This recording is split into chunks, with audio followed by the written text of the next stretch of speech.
बच्चों देखिए, आज हम आपको भारत की स्थिति एवं विस्तार के बारे में बताएंगे।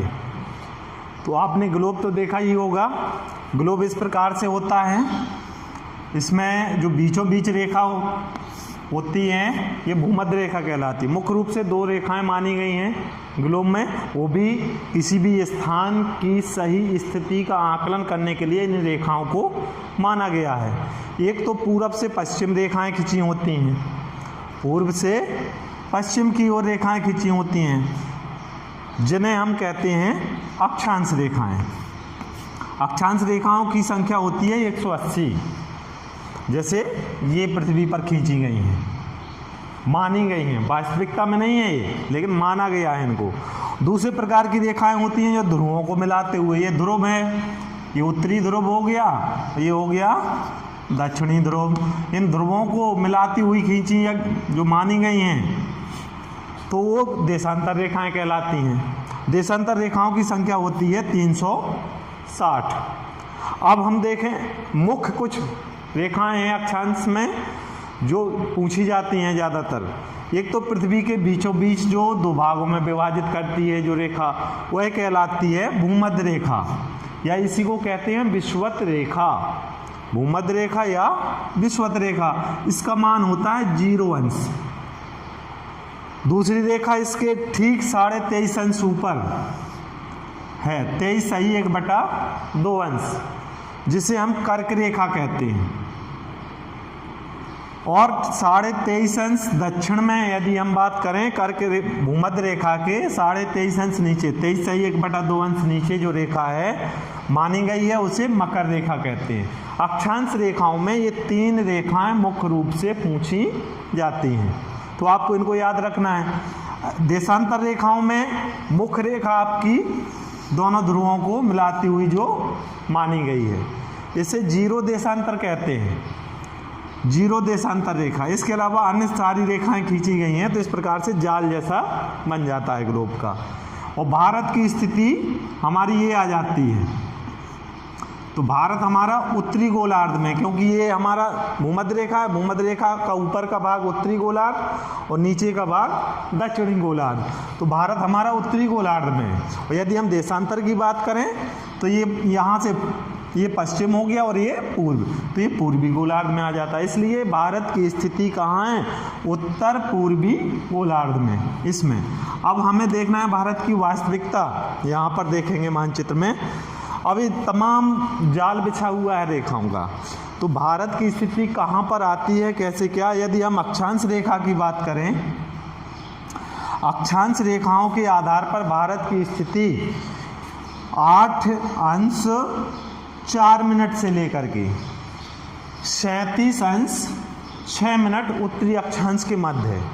यानी भारत की दक्षिणतम बिंदु है, जो भारत का दक्षिणतम बिंदु पहले इंदिरा पॉइंट था, जो 2004 में भूकंप के कारण अब मिट गया है। तो अब अंतिम बिंदु कन्याकुमारी है, तो कन्याकुमारी का अंतिम बिंदु माना गया है। और इसमें अंतिम रेखा जो छूती है भारत की सीमा को, वो है 8 अंश 4 मिनट उत्तरी अक्षांश। और अंतिम यहाँ पर उत्तर की बात करें तो यहाँ पर इंदिरा कोल है, इंदिरा कोल, ये जम्मू कश्मीर में 37 अंश 6 मिनट उत्तरी अक्षांश के मध्य। तो भारत की यदि अक्षांशीय विस्तार पूछा जाए तो अक्षांशीय विस्तार आपको बताना है। भारत का अक्षांशीय विस्तार 8 अंश 4 मिनट से लेकर 37 अंश 6 मिनट के मध्य है। अब देखें हम देशांतर रेखाओं का विस्तार। देशांतर रेखाएं पहले हमने बता दी, जो ध्रुवों को खींची हुई उत्तर दक्षिण खींची गई हैं, मानी गई हैं, उनको देशांतर रेखा कहते हैं। तो भारत का देशांतरीय विस्तार हम देखें तो ये 68 अंश से, अंतिम बिंदु यहाँ गुजरात राज्य पड़ता है, यहाँ कच्छ का रन है, तो ये स्पर्श करती है यहाँ 68 अंश 7 मिनट पूर्वी देशांतर से लेकर के, और ये आपका अरुणाचल प्रदेश में एक किबिथू नाम का स्थान है, किबिथू नाम के स्थान से अंतिम रेखा स्पर्श करती है 97 अंश 25 मिनट पूर्वी देशांतर रेखा।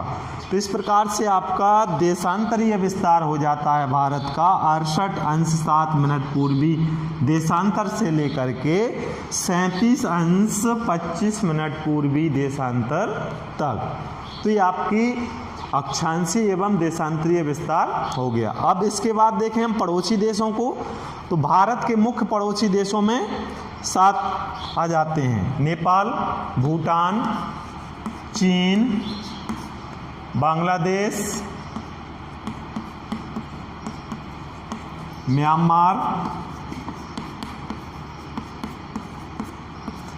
श्रीलंका, पाकिस्तान।